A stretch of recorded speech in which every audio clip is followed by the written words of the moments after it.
The British royal family is once again facing a period of sorrow, as news of the sudden passing of a much-loved relative has touched the hearts of millions. Among the outpouring of tributes, none have been more moving than the words of the Prince and Princess of Wales, who reflected on the life and legacy of the late family member with profound affection. The royal family is in mourning following the passing of Catherine, Duchess of Kent, at the age of 92.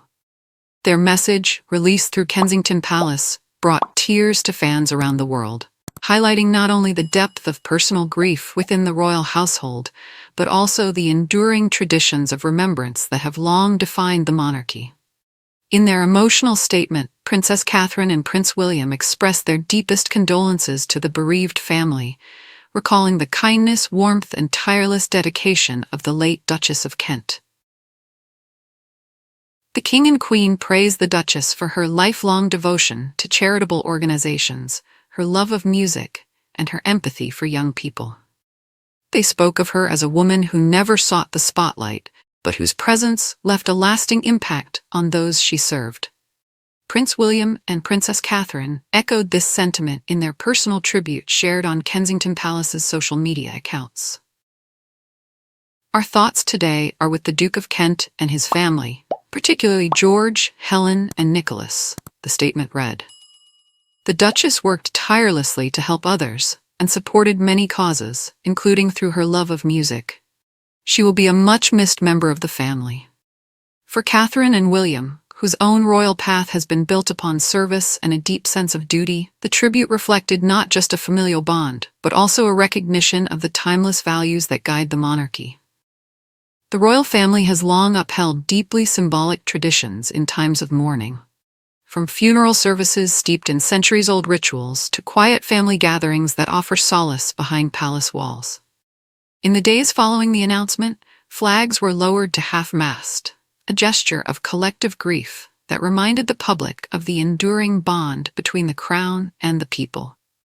Just as Queen Elizabeth II was remembered for her steadfast devotion, this relative's legacy too will be honored in services where music, prayers, and solemn pageantry intertwine. Hallmarks of royal farewells that balance national mourning with personal loss. Fans across the UK and around the globe have shared their own tributes online, flooding royal forums and social media with memories, photographs, and messages of sympathy. Although not always in the spotlight, the late royal relative's influence was deeply felt. Known for charitable involvement, patronages, and quiet acts of kindness, they built connections across communities in ways that often went unnoticed by the wider world. Friends and supporters have recalled their passion for the arts, education, and humanitarian causes, areas in which they dedicated much of their time. Others remember the Duchess' humor and warmth, traits that made them beloved within the royal family circle, and respected by those who had the privilege of working with them. Her sudden passing has served as a poignant reminder that behind the glitter of tiaras and centuries-old crowns, the royal family is a family like any other, vulnerable to loss, bound by love, and reliant on the strength of unity during difficult times. For many royal watchers, the emotional tribute from the Prince and Princess of Wales carried particular significance. As the future King and Queen consort, William and Catherine have become symbols of continuity, heirs not only to the throne, but also to the values of compassion and remembrance that sustain the monarchy through moments of joy and grief alike. Their public acknowledgement of loss allows millions of admirers to feel connected to the royal family's private sorrow. This rare glimpse of emotion from the heart of the monarchy has resonated deeply, reminding the public why Catherine and William are often regarded as the most relatable royals of their generation.